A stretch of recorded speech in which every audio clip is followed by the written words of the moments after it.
since I have been with him. 186, since I have been with him.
At ito ay ang pakikinig po ng salita po ng Diyos.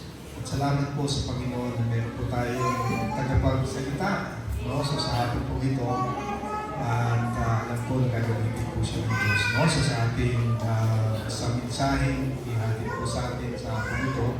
Okay, so tawagin po natin ating po tagapagsalita. Ano ba kundi si Preacher Kenneth, no? Pastor na lang, di ba, no? Napag-amal siya ng pastor. Israel, natin, tawagin siya ng Panginoon na ng pastor. Amen. Thank you po, Pastor. At, ayan, so, yung ating pong testimony ay isang ministry na din. Amen. Yung encouragement na yan natin narinig. Di ba, sarap sa pakiramdam na makarinig tayo ng mga testimony, mga patotoo patungkol sa kabutihan ng Diyos. Kaya ito'y patunay kasi na ang Diyos ay totoo sa atin. Yung kabutihan niya, nararanasan mo, nararanasan ko, nararanasan ng bawat isa sa atin. Kaya ang ating Diyos ay buhay. Siya po ay buhay sa buhay ng bawat isang mananampalataya na nagtitiwala sa Kanya sa araw-araw. At sa pagkakataon po ito, ang isa namang ministry, ang ating pong pakinggan, at ito po ang ministry ng pagbabahagi ng salita po ng Diyos. Amen? Tayo po ay magsitayo at tayo po ay buksan ang ating mga Biblia sa Romans chapter 12. So with regards to our new theme this month of July, entitled Be a Minister, ako po ay lumikha ng isang mensahe na naayon sa temang Be a Minister. Samahan niyo po ako, basahin natin ang Romans chapter 12.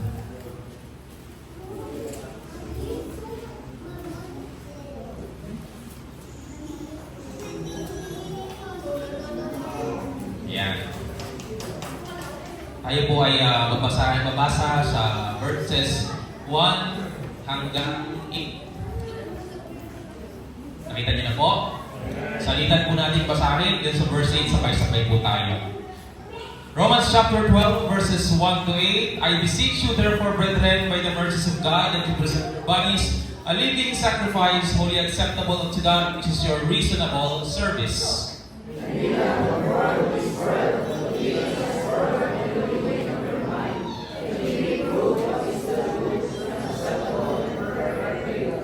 For I say, through the grace given unto me, to every man that is among you, not to think himself more highly than he ought to think, but to think soberly, according as God hath dealt to every man the measure of faith.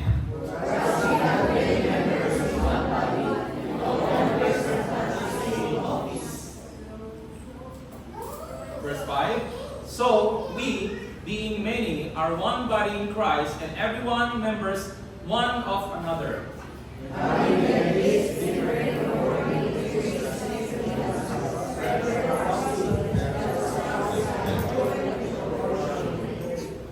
Or ministry, let us wait on our ministering, or he that teacheth on teaching. Verse 8, ready? Or he that exhorteth on exhortation, he that giveth, let him do it with simplicity. He that ruleth with diligence, he that sheweth mercy with cheerfulness. Let's pray. Heavenly Father, dakilang Diyos, na makapangyarihan po sa lahat, kami po ay patuloy na nagbuburi, nagpupugay, nagpapasalamat sa iyong panalalangan sa po ito, Panginoon. Kami po ay nagpapasalamat muli sa katagumpayan ng aming gawain ngayong umaga, Panginoon, sa ministeryo, pagbabahagi ng iyong mga salita. And once again, Lord, another preaching and ministering of your word is going to be happening, Panginoon. Dalangin po namin, nagabayan mo po kami, bigyan mo po ng paunawa ang bawat isa, at ang banal na Espiritu, Lawa, Lord, ang siyang mamuna sa amin, gumiya sa amin sa pakikinig po ng iyong banal na salita. Bigyan mo rin po ng karunungan ang iyong abang lingkod na wala pong kakayahan kung wala po kayo, Panginoon. Ikaw po siyang maitaas, maluwalhati sa aming pong buhay at pinupuri ka namin pinasasalamatan.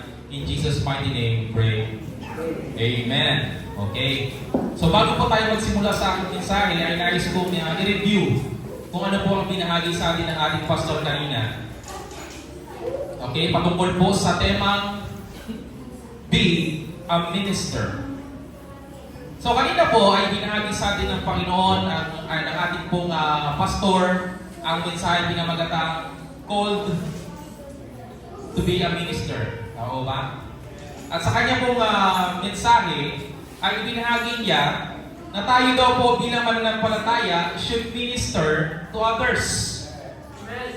Ibahagi natin ang ating sarili sa iba bilang bahagi ng ating ministeryo sa pamamagitan ng ating mga kaloob o ating mga regalo na galing sa Panginoon.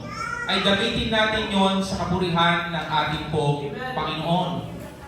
So sa atin bilang mga kapwa mananampalataya ay dapat paglingkuran daw natin ang bawat isa. Magministeryo tayo sa isa't isa, sa mga kapwa nating believers. At hindi lamang sa mga kapwa nating believers, maging sabi niya sa mga unbelievers. We should also be ministering to unbelievers. O sa mga hindi po mananampalataya. Sa pamamagitan ng, pagtulong natin sa kanila, paggawa natin ng mga mabubuti sa kanila, o yung benevolence na tinatawag, at higit sa lahat, sa pagbabahagi natin sa kanila ng salita po ng Diyos. Amen? That we should share unto them the Word of God, which is the most important thing na maaaring natin ibahagi sa mga taong nakapalinig po sa atin. Po, bilang mga mananampalataya kay Kristo. Also, sinabi din ng ating pastor na the end of or purpose of our ministry to others is to glorify God. Bakit ba natin ito ginagawa? Para ba tayo ay maging sikat? Para ba tayo ay hangaan ng ibang tao? Hindi po. Ginagawa natin ito para sa kapurihan ng ating Panginoon. To glorify God in our behalf. At ano daw po ang mangyayari? Kapag ginagawa natin yon, una, magkakaroon tayo ng prosperity sa ating bilang mga mananampalataya at higit sa lahat sa ating pong church. Gusto niyo po bang umunlad? Gusto niyo po bang pagpalain tayo ng Diyos? Let us minister to others. And let us minister to the unsaved. Amen? At ang kakakibat po ng aking mensahe ay ganun din. Ano po? Kahapon nga, gaya ng sinabi ng ating pastor ay wala pa tayong tema. Kaya nga po, we have come up with the help of Brother Almar na ang ating pong theme sa ating buwan na ito ay Be a Minister. Amen? So, for my message, una, ang pamagat po nito is Calling for Ministry, the Ministry of the Called. Ang panawagan sa ministeryo, ang ministeryo ng mga tinawag.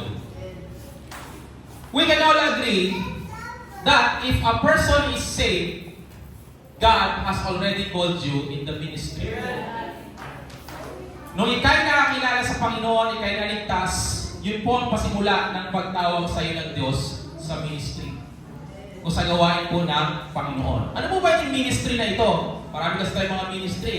Sa ibang bansa, we have Ministry of Education, Ministry of Defense, Ministry of blah blah blah. But the ministry that I am talking here is about the ministry of God. At ito po yung nangangahulugan ng mga bagay spiritual o paglilingkod ng mga Kristiyano. Ito po yung ministry natin. Yung paglilingkod po natin sa Panginoon. It is our work. It is our vocation. Our service to God is our ministry. Amen. Amen. Kaya kung wala tayong ginagawa sa ating pong church, wala kang ministry. Kaya madalas po natin napapakinggan na sabi ng mga preachers natin, huwag tayong maging taga-upo lang. Ibig sabihin, wala kang ginagawa para sa Panginoon. Hindi po dapat ganon ang mangyari. No? So, meron po tayong tinatawag na God-given gifts. We have different kinds of gifts na ibinigay po ng Panginoon sa atin. At dapat, yun nga, kailangan natin alamin at hanapin kung ano ito. Meron po isang tao na nagngangalan Nick Vujicic. Kung familiar po sa inyo yung pangalan na yon, siya po ay isang batang sinilang na walang kamay, tapos walang paa. Actually, lips eh. Actually, lips. Dito. Dito. Wala. At nung pinanganak siya, akala ng magulang niya walang mararating yung taong yung batang ito. Kasi nga, ganun yung kanyang kalalagayan. Pero alam niyo po ba, hindi siya sumuko. Hinanap niya yung purpose niya sa buhay. At sa bandang uli, nasumpungan niya po ito. Alam niyo po ang ministry niya ngayon? He is one of the best motivational speaker and evangelist nowadays. Search niyo po sa YouTube kung paano siya ginagamit ng Diyos to evangelize many people. Nasa kabila ng kanyang kalalagayan na siya walang paa, walang kamay, he made himself available for ministry. At ang sabi niya, dahil siya ay isang evangelist, sabi niya, I stand on the gates of hell, directing traffic. Ibig sabihin, na yung traffic, mapunta sa kanya, mapunta sa impyerno eh. Pero sabi niya, I stand on the gates of hell and redirect traffic. And lead them to the Lord Jesus. Di po ba? Wala siyang kamay, wala siyang paa, pero may ministry siya na pinangahawakan at very effective po siya. So tayo po ay perfect tayo, wala tayong kapintasan, wala tayong kapansanan, yet what is our ministry? At siya po ang ating pagbutuunan ng pansin sa hapon po ito, the calling for the ministry of the call.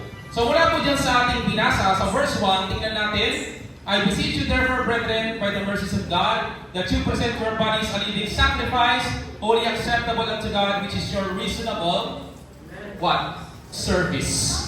Unang punta po natin mga kapatid, the purpose of ministry. The purpose of ministry. Diyan po sa verse 1, sabi diyan, which is your reasonable service. So the purpose of our ministry is for service. Na tayo po ay makapaglingkod sa ating Panginoon sa pamamagitan ng ating mga ministeryo. At lahat po tayo, mag-a-agree, alam ko, na yung salvation natin is not a finished business. Na kapag tayo naligtas, that's it. Wala na pong susunod. Tapos, period, pupunta na ako sa langit, wala na akong gagawin. Yes, may sense, but hindi yun ang pinaka-stopping point ng ating buhay bilang mananampalataya. salvation is followed by service. Kaya nga po tayo narito, di ba? Siguro kung gano'n ang ating pananaw, naligtas tayo, tapos na. Hindi na tayo mag-church. Hindi na tayo mag-serve sa Panginoon. Kasi nga, salvation is a finished business. Sa atin. Na po? Hindi po gano'n. And it is not a single man's business. Yung service po natin sa Panginoon ay hindi ito gawain ng isang tao lamang. Hindi lang ito gawain ni pastor. Amen? Kailangan lahat po tayo, sabi nga niya kanina, lahat tayo ay kaisa, kabalikat ng pastor sa pagsusulong ng gawain ng Diyos dito. Kasi kung si pastor lang, siguro puputi na lahat ng buhok niya. Hindi niya pa nagagawa yung mga ministries ng church. Pero dahil nga tayo ang mananampalataya, may kanya-kanya po tayong ministries na pinanghahawakan. Ito po ay ginagawa natin na may katapatan, therefore, na isusulong po ang gawain ng Diyos. Isipin ninyo kung ano mangyayari sa church natin kung ilan lang, kung kakaunti yung nagsusulong ng mga ministries niya. Amen? Ayaw naman po natin mangyari yun. And we can also agree that a service to God is not a biased service. Ano pong ibig sabihin? Kung sino yung magagaling, sila lang. Right. Kung sino yung matatalino, sila lang. Amen. Kung sino yung mga gwapo, maganda, kayo na lang. Hindi po ganoon, di ba? Lahat tayo, anuman ang ating kakayahan, meron tayong opportunity na maglingkod sa ministry po ng Diyos. Salamat sa Diyos dahil ganoon. Kasi kung hindi, baka mangilan-ilan lang ang magiging qualified. Na po, it is not a biased service. Okay? And of course, sabi din dyan sa verse 1, paano po natin may sasagawa itong mga ministeryo na ito? Sabi diyan, I beseech you therefore, brethren, that you brethren, by the what? By the mercies of God. Dahil sa habag ng Panginoon, tayo po ay naririto at nakakapaglingkod sa kanyang ministeryo. Kaya nga masasabi natin, hindi tayo pwedeng magyabang na sinasabi natin dahil matalino ako, dahil magaling ako, dahil gwapo ako, dahil mayaman ako, naglilingkod ako sa Diyos. Sa habag lamang po ng Panginoon, ang dahilan kung bakit po tayo naririto sa kalagayan po natin ngayon. Merong isang Facebook post na nabasa ko, sabi ng isa, graduate siya, kag-graduate niya, sabi niya, nagpapasalamat ako sa Diyos dahil nakatapos ako ng aking pag-aaral sa loob ng ilang taon ng aking napakahirap na pag-aaral. Meron isang nag-comment, sabi niya, bakit ka nagpapasalamat sa Diyos? Hindi naman siya ang tumulong sa'yo. Nakagraduate ka dahil sa talino mo at paghihirap mo, pagsisikap mo.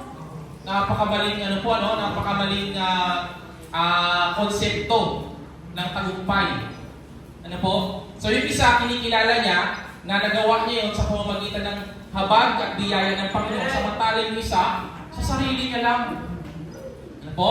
At nawa tayo po bilang mananampalataya, kailangan panghawakan natin ng bawat service natin na ginagawa sa Panginoon ay dahil lamang sa habag at biyaya ng Diyos. Ano po ang sabi ng Lamentations chapter 3 verses 22 to 23? It is the Lord's mercy that we are not consumed because His compassions fail not. They are new every morning. Great is thy faithfulness. It is because of His mercies. Kaya po tayo nakakapaglingkod. Ano po? Hindi dahil sa ating pagpupursige, sa ating talino, sa ating resources. Hindi. It is because of our Lord God's mercy that we are not consumed. Kaya nga po, hindi tayo pwede magmayabang na mayaman ako, matalino ako, gwapo ako, lahat na nasa akin. Hindi po tayo makakapagmalaki. Ang dahilan kung bakit po tayo narito ay dahil lamang sa habag at biyaya ng Panginoon sa atin. And we are here alive because of His mercies. Di ba? Nung nakaraan nga, dami natin nababalitaan na tricycle, binangga ng kotse, patay. Kami, nung nagmumotor kami, nag-tricycle kami, pasok doon sa Central, doon sa JFK, sa Sports Complex. Nakakasabay namin, ang lalaking truck. Siyempre, tricycle, didilid ka lang. Lalaki, gumagano. Kasi mga vehicle. So kung hindi siguro kami kinabagan ng Panginoon, baka mamaya isa na kami doon sa mga nasagi na bangga. But because of His mercy, ano po, tayo po ay narito ngayon, nakakapaglingkod sa Diyos because of His mercy sa atin. Amen? Amen! So, sigising po tayo, no? Alam ko, nakakaantok itong mga oras na ito eh. Ito kasi, kung kaya ko na ginagawa ni Padre Kino, na laging, nainamig, ano? Amen! Ano? But, we are doing our best, ano po, to share the Word of God in His given way sa inyo pong lingkod na pamamaraan. Ano po? So, next, so our service is possible through God's mercy. Pangalawa, our service has also prerequisites. Ano pong ibig sabihin ng prerequisites? So kung sa college, ang isang subject ay hindi mo pwedeng i-take kung hindi mo pa natatapos yung mas nauuna sa kanya. Kailangan pagdaanan mo yun. So sa ating pong paglilingkod, sa ating pong ministeryo, meron din pong prerequisites ang Panginoon. Makikita po natin dyan sa verse 1 pa din. Ang sabi dyan, that you present your bodies a living sacrifice. So firstly, in order for us to be an effective minister in His ministry, is we must have or we must be a living sacrifice into the sight of our Lord. Ano pong ibig sabihin yan? Paano ba tayo magiging buhay na handog o buhay na sakripisyo sa harap po ng Panginoon? So una sa lahat, kailangan we must be alive spiritually. Kailangan po natin maligtas. Kung ikaw narito, wala ka pang katiyakan na iyong kaligtasan, ikaw ay patay na sakripisyo sa harap ng Diyos. Pero kung tatanggapin mo si Kristo, ang ginawa niya sa krus ng Kalbaryo, siya ay namatay, nalibing magkulit, nabuhay sa kalipas ng 3 araw, ikaw ay maliligtas, ikaw ay magiging buhay na sakripisyo sa harap ng Panginoon. Kaya tanggapin mo ang regalo ng kaligtasan, manalangin ka, Panginoon, tinatanggap kita sa aking puso ang buhay, iligtas mo po ako, patawarin mo ako sa aking mga kasalanan. Iligtas mo po ako, Jesus. Gagawin niya yun. Amen? So, we must be a living sacrifice para maging maganda o we must be qualified sa kanya pong ministeryo. Ang sabi ng Ephesians 2:1, sabi doon, and you hath He quickened who were dead in trespasses and sins. Ang nagbigay sa atin ng buhay spiritual, sabi diyan, ang Panginoong Kristo.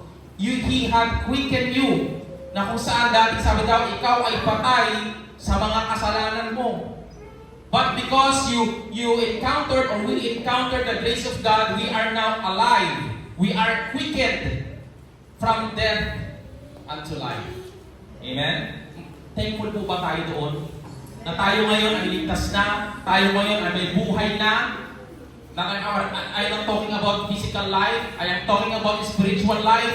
Na dati kay patay sa spiritual, subalit ngayon kay nakilala sa Panginoon, He had quickened you from dead or from death to life. Amen? Kaya nga po, yung mga serbisyo o yung mga ginagawang paglilingkod ng isang tao na hindi paligtas, ito po ay walang kabuluhan sa harap po ng Diyos. Your service done, if you are unsaved, is vain into the sight of the Lord. Kaya nga po, di ba sa church, bago makapag-serve, halimbawa, sumali sa choir, makapagturo, kailangan, ang requirement ng church ay baptized. Kailangan magpabautismo ka para ikaw ay bigyan ng karapatan na makapaglingkod sa church. Ganon din po sa ating paglilingkod. Ano po? Sa ating pong ministeryo. In the church, you need to be baptized in order to be involved in the ministries of the church. And before you get baptized, syempre, kailangan mo muna maligtas. May prerequisites po sa ating paglilingkod. Ano pa? Aside from living sacrifice, you must be also what? Holy. Sabi dyan, holy. Amen. Living sacrifice, holy. Ayan, holy muna tayo, no? Holy. Ano po ba ibig sabihin ng holiness? O ano po ba, what does holiness require? Payag ka ba na naglilingkod ka sa Panginoon, pero yung pamumuhay mo sa liwa? Sa tingin po ba ninyo, katanggap-tanggap ang paglilingkod natin sa Diyos kung ating pamumuhay ay sa liwa sa kalooban? Hindi, di ba? Kaya nga sabi sa Isaiah chapter 6 verse 3, we need to be holy because God is holy. Isaiah chapter 6 verse 3. Ang sabi ng isang seraphim na lumilipad sa kaharian ng Diyos, ang sabi niya, Holy, holy, holy is the Lord of hosts. The whole earth is full of His glory. Amen. Diba? Dinideklara ng seraphim, ng mga seraphim na ang banal, banal, banal ang Diyos na kanilang pinaglilingkuran. Kaya nga po sa atin, we are serving a holy God. Therefore, we must be holy in our service for Him. Nararapat naman po, di ba? Na ang ating pinaglilingkuran ay banal, dapat din tayo ay banal sa Kanyang Panginoon. Napakalaking hypocrisy kung sinasabi natin naglilingkod tayo sa banal na Diyos, subalit ang ating kalooban ay punong-puno ng carnality. O, you go to church, you serve in the church, but you still smoke and drink. You still curse. Ang galing mo pa rin magmura. At magaling ka pa rin sa mga fleshly works ng sanlibutan. At sinasabi po natin sa inyo, sinasabi natin na hindi ka magiging epektibo sa ministeryo ng Diyos kung ang iyong pamumuhay ay hindi banal. O, you are unholy in the sight of God. Number 3, ano pa? Ano pa ang prerequisite? Sabi dyan, a living sacrifice, holy, and acceptable unto God. How? Paano tayo magiging katanggap-tanggap sa Diyos? Ano po? So you can be acceptable unto God if you will accept Him. John 1:12, ang sabi doon, for as many as receive Him, to them gave He power to become the sons of God. Even to them that call upon His name. So para maging katanggap-tanggap tayo sa Diyos, kailangan tanggapin natin siya bilang ating Panginoon at tagapagligtas. Ano po? And sa atin din, bilang ligtas na, kapag tayo nakapakinig ng salita ng Diyos na ibinabahagi, you should also accept the challenge. Diba? Kahit si pastor, kahit si preacher, mapaus-paus sa kapabahagi ng salita dito, sa kasisigaw, sa dynamism namin, pero kung mga challenge na binabahagi namin ay hindi ninyo tinatanggap, baliwala. Baliwala na pala. Baliwala. Kahit na gaano ang effort ng ating mga pastors, ng ating pastor, ng ating mga preachers, kung ang challenge na binabahagi ay hindi natin tinatanggap, baliwala. We cannot be acceptable unto God. So it means we need to accept God's challenge. Ano po? Sa kanilang pagbabahagi. We must accept the challenge na ating ibinabato po sa atin kung ano yung natutunan natin doon sa preaching na yun. Parang sa parable of the vineyard. Di ba? Tingnan po natin. Merong dalawang anak, lumapit sa kanila yung kanilang ama, at ang sabi niya sa kanyang unang anak, anak, ripe na yung mga ubas natin, kailangan na nating anihin. Ano sinabi ng unang anak? Sabi niya, ayoko, hindi po pupunta. Tapos nadismaya siya. Punta niya sa isang anak niya, anak, ano din sinabi niya? Kailangan na natin anihin ang ating mga pananim. Sabi niya, sige tatay, pupunta po ako. And then the day came, the day of harvest. Alam niyo po kasi yung nagpunta? Yung tumanggi. Nakonsensya siya, nabagbag siya, tinanggap niya yung challenge ng kanyang ama, tinulungan niya yung kanyang ama. At yung isa na akala mo pumayag, hindi siya tumulong. Same sa ating pong preaching. Na kahit na anong pakinig natin, ano ang attentiveness natin sa pakikinig ng salita ng Diyos, if you did not accept the challenge, baliwala. Pero kung ikaw, nakikinig, tinanggap mong hamon, ginawa mo, hindi sayang, ano po, ang aming pagpapagal upang maibahagi po ang salita ng Diyos sa iyo. Why? Because you accept the challenge. If you accept the challenge, you will be acceptable unto God. Amen? Because yung tinanggap natin hamon, yan yung manifestation ng ating ministry. Di ba? I-apply natin yan sa ating ministry. At yung ministry na yun na ginagawa ko ng buong puso mo, yan ay katanggap-tanggap sa Panginoon. Amen? Okay. Tanong po, kanina umaga na-challenge tayo. Did you accept the challenge? Oh. Number 2, the gift of ministry. The gift of ministry. Sabi niya sa verses 4 hanggang 6, for as we have many members in one body, and all members have not the same office, so we being many are one body in Christ, and everyone members one of another, having the gifts different according to the grace that is given to us. Ano pong ibig sabihin yan? Meron pong regalo, meron pong biyaya ang Diyos sa bawat mananampalataya. Sa bawat ministry, may kanya-kanya po tayong kakayahan, may kanya-kanya po tayong distinction kung ano yung ating dapat patutunguhan. Now, we must realize that we differ in our gifts in the ministry. Kaya nga po, kung alam mo yung ministeryo mo, hindi mo maaaring angkinin yung sa iba. Gusto ko, dito ako, pero gusto ko din yun. Aagawan mo si brother, huwag na siya doon. Diba? Parang hindi naman po maganda yung gano'n. Do not assert what is not your ministry. Huwag po tayo masyadong magmagaling na lahat. Although, maganda yung marami kang ministeryo, pero kung inaagawan mo na, o kumbaga parang pakitang tao na lang, nagmamagaling ka na, hindi na po maganda yun. Na po? We cannot assert what is not yours. Para sabi mo, si pastor, inaantok ako. Gusto ko mag-preach na rin ako para pa rin. Di ba? Parang nag-aagaw na tayo. Na po? And we cannot force someone to do which isn't his forte. Di ba? Halimbawa, brother, hindi naman siya marunong sumanta. Kanta ka. I mean, kung ano yung magaling ka, doon ka mag-focus. Amen?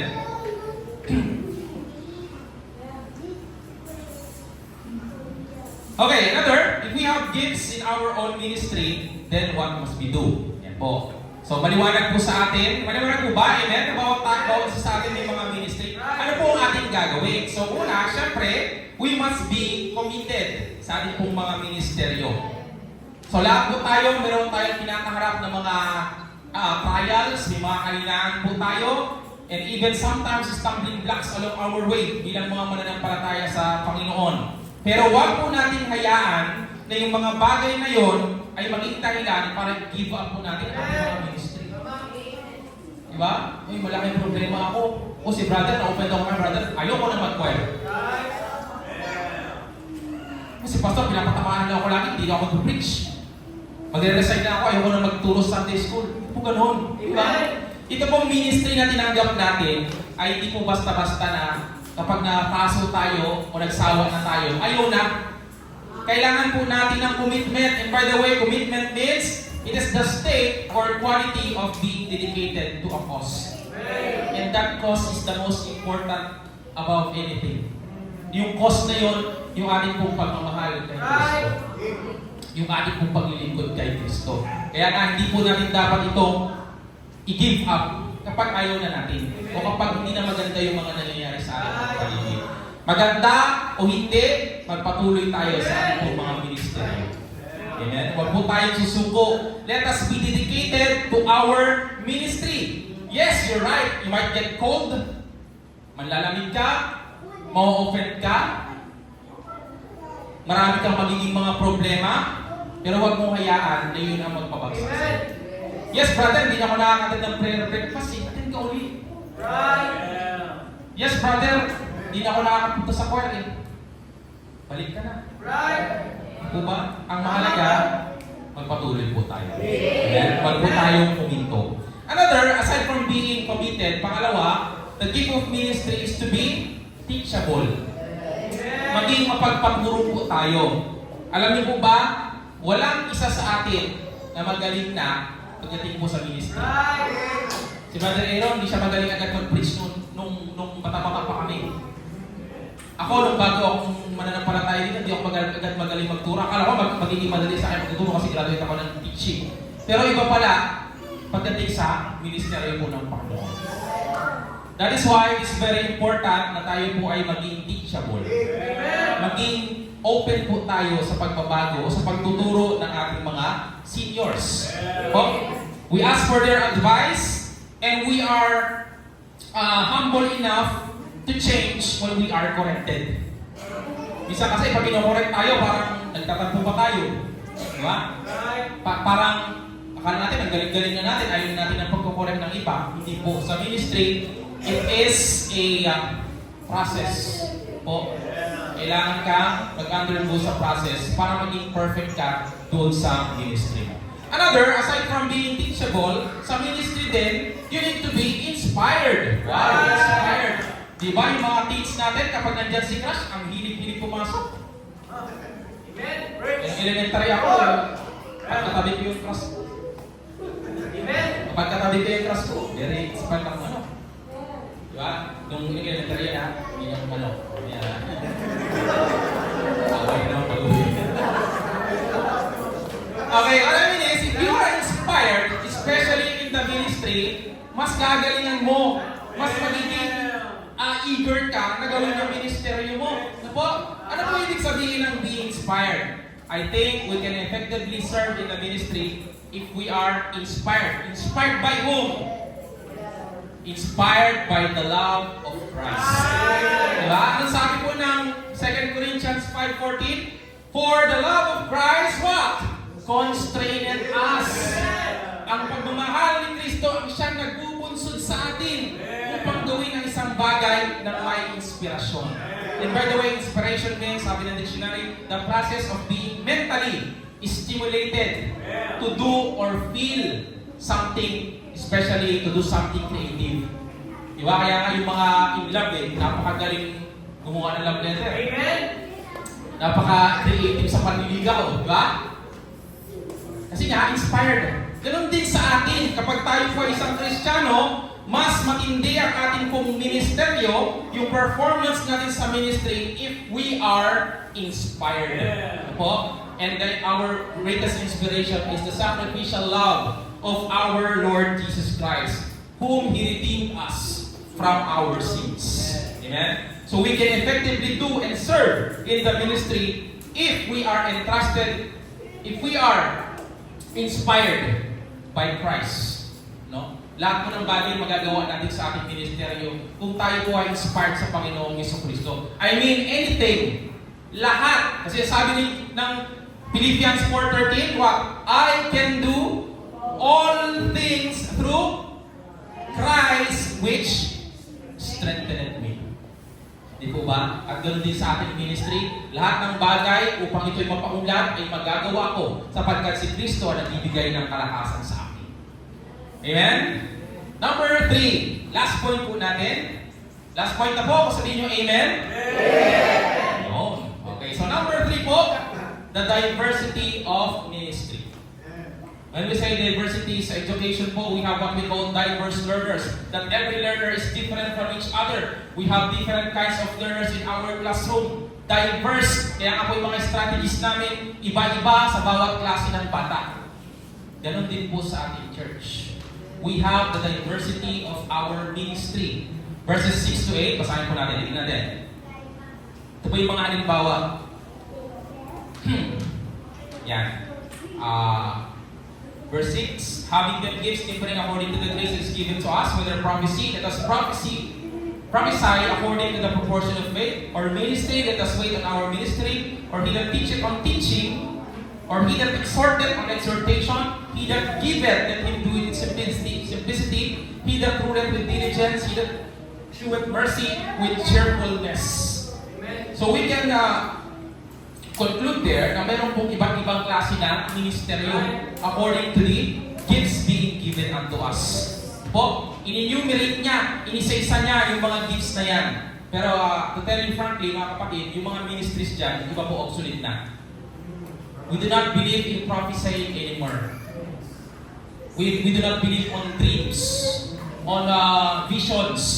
Di po ba, hindi na tayo naniniwala sa ganon. Kasi sabi ng Biblia, Nung dumating na kung ano yung perfecto, lahat ng mga yan ay na-stop na, nawala na. Ano yung perfecto na yon? Yung salita ng Diyos. Na po, hindi na tayo pwede mag-prophesy ngayon. Hindi tayo pwede mag-speak in tongues. Ano po? Hindi na rin tayo yung nagkakas or yung sa napanood ko, tinulak. Di po ba? Wala na tayong gano'n sa panahon natin ngayon. Ano po? Okay? Iba-iba na. Yeah, today we have our own modern ministries in the church. And we must be thankful because ministries are diverse. Salamat sa Diyos dahil ang ministeryo ay iba-iba. Kasi kung iisa, dadala mo lang yung klase ng ministeryo, paano kung hindi ka fit doon? Di wala ka ng chance para makapaglingkod sa Panginoon. Ano po ba yung mga ministries na yan? Una, I'm going to tell you the basics, but sometimes basic is the most neglected part, diba? Una, music ministry. Amen? Ang sabi po ng Psalms 30 verse 4, Sing unto the Lord, or ye saints of His, and give thanks at the remembrance of His holiness. So inaasahan ng Panginoon na yung pag-awit ay isa sa bahagi ng paglilingkod natin sa Kanya. Amen? Ito po ay para sa mga musically inclined. Ayan, ng mga tao. O ng mga mananampalataya. And sometimes, kahit sa hindi. Bakit? Kasi yung puso nila, gusto nila umawit. Kahit na hindi sila galing, yet ibigay pa rin nila yung kanilang sarili para mapag-alay ng kanilang awitin para po sa Panginoon. Amen? Kahit na hindi ka ganun kagaling, salamat sa Diyos, muli sa mga kapatid na ganun, na binibigay nila kanilang best. Kahit na hindi sila ganun kagalingan. Pero meron naman, ang galing-galing nga, napakahusay kumanta sa labas, sa videoke, pero pagdating sa church, ayaw kumanta. Diba? Ayaw kumanta. At saka minsan, sa music pa lang, nabibless na tayo. Kaya napakalaga po ng music. And music also is a preparation for the preaching of the gospel. Hindi yung music ang main attraction doon sa church. Hindi yung praise and worship, ubus na yung oras, wala nang preaching. Amen? Yung pag-awit, yung musika, it only prepares our hearts. But it must not be the central or focal theme in the church. Amen? Kaya nga, music is also an expression of God's goodness in one's life. Take for example, ang position po ng ating Sister Jolie, di ba? Huwag kang urong, huwag kang susulong.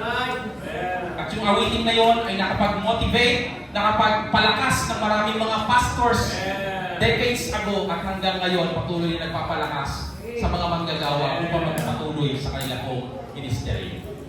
Amen? So music is important. Therefore, if you are included in the music ministry, what are you going to do? Una, begin and continue. Hindi po yung pa-practice ka ngayon, kagaya ng sinasabi ng ating preacher, pa-practice ka ngayon, dalawang linggo, wala na naman. Babalik ka ulit, susunod, wala na naman. Hindi po ba? The consistency in our ministry. Kaya pag maraming mga tenor dito, ang ganda lang ating choir, di ba? Buong. Tapos yung harmony namin, talagang suwak na suwak. Kaya maganda, kompleto po tayo lagi. Although, minsan may mga reasonable instances, but we must be consistent in our practice. So we must be faithful in our practice. Mas okay nang mapaos sa Diyos kaysa sa sanlibutan. Amen? Na yung kinakanta mo sa sanlibutan, kahit na maputol-putol na yung litid mo, kanta ka ng kanta sa videoke, pero pagdating sa church, ayaw mo kumanta. Diba? Dati ganun ako eh. Hindi pa Kristiyano. Boy band.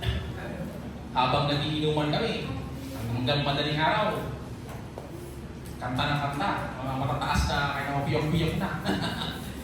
At syempre, maging sa panahon po natin ngayon, di ba? Alam po ninyo ang trabaho namin bilang isang guro, 5 days a week, gastado ang aming pong boses. But, because of God's goodness, di ba? Alam niyo po na ako ay naoperahan sa lalamunan. Ang changes lang, bilis ako mapaos. Hinakagaya po ng dati. But still, I want to be used in the choir. Kahit na sa buong saling ko, gastado po yung aking boses. Pero alam niyo po, sa biyaya ng Panginoon, maayos pa ang aking tinig, nagagamit ko pa rin. Yung opera ko, although mabilis ako mapaos, mas tumaas din ko yung aking boses. Kumpara mo. Ano po? Sabihan niyo lang ako kung meron ng bubukol ulit ha. Hindi sabihan ng Diyos, naniniwala ako hanggat pinapagamit ko ang aking boses sa Panginoon, magiging okay ang aking lalamunan.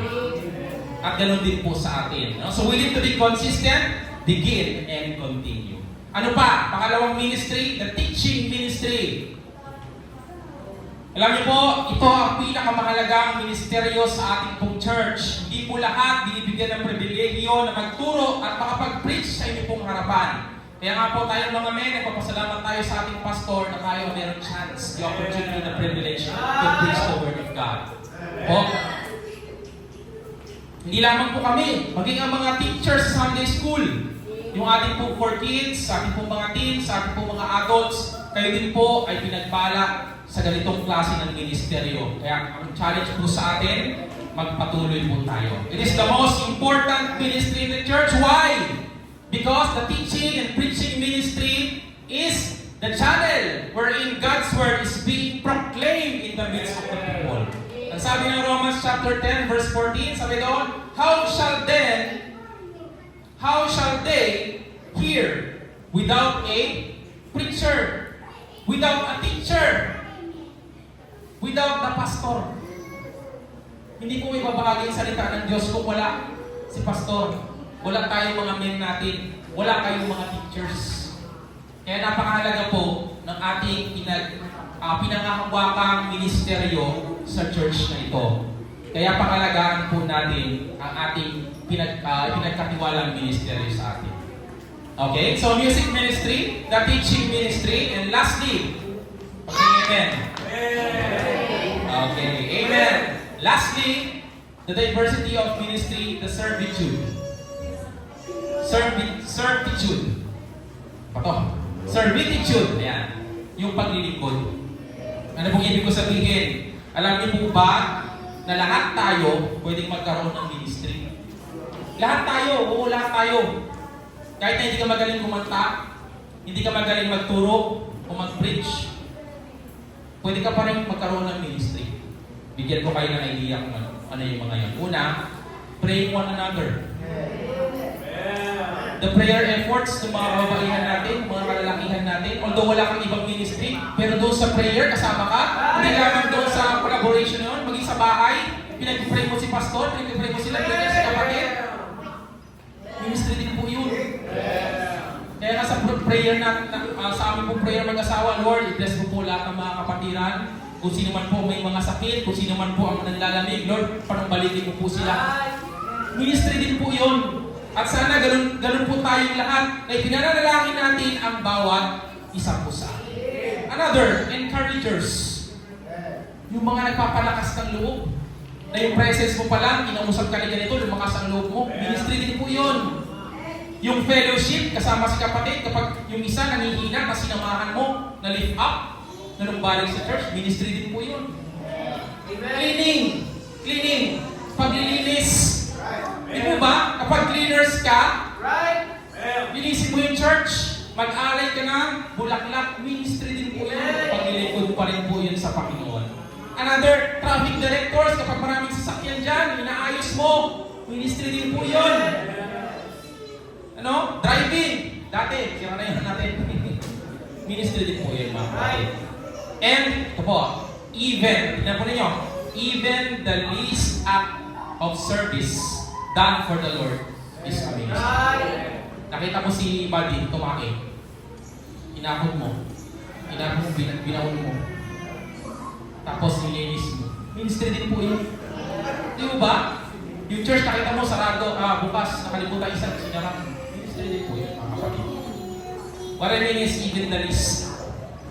Na ang tanong, ano po ba ang naiisip ninyo na maaari ninyong magawa para sa Panginoon? Kung wala pa po tayong ministry. Ang challenge po sa atin sa hapong ito, isipin natin kung saan tayo magiging effective na ministry. Huwag po tayo maging tagaupo lang sa ating church or a regular bench warmer. Alam niyo po sa basketball, ang pinakamalungkot doon, yung nabangko. Kasi wala siyang ginawa. Taga-palampak lang, taga-abot ng tubig, taga-painit ng upuan.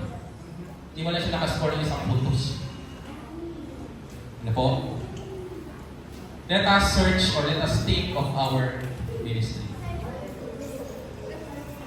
As I end, sa ating pong pagwawakas, mga kapatid, isa pong biography. Kung ating pong matatandaan ang ilan sa mga sikat na awitin, Blessed Assurance, Redeemed by the blood of the Lamb, My Savior, first of all.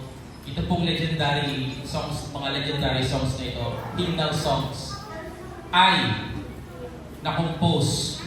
It was penned, or they were penned, by a blind woman. Nakakala niya nung siya'y pinanganak, wala na siya magagawa. Sabi ng inisip na magulang niya, wala nang maaabot ang batang ito. Pero sa bandang huling, God has been gracious to her, and she searched for her ministry. At yun nga po ay sa songwriting, sa composition. Ito po ay si Fanny Crosby. Na hanggang ngayon, yung mga inaawit natin, composition niya pala. Hindi ka bulag, hindi ka bingi, hindi ka pilay. Ano ang maaari mo maging ministeryo sa atin? Amen. It is now for you to search. You pray for your ministry if you do not have yet. And if you already have your ministry, you pray to the Lord, you do your best, that you will continue in spite of the adversities that you are feeling every day, in spite of the problems. And let us all continue to serve God in His ministry. To God be the glory.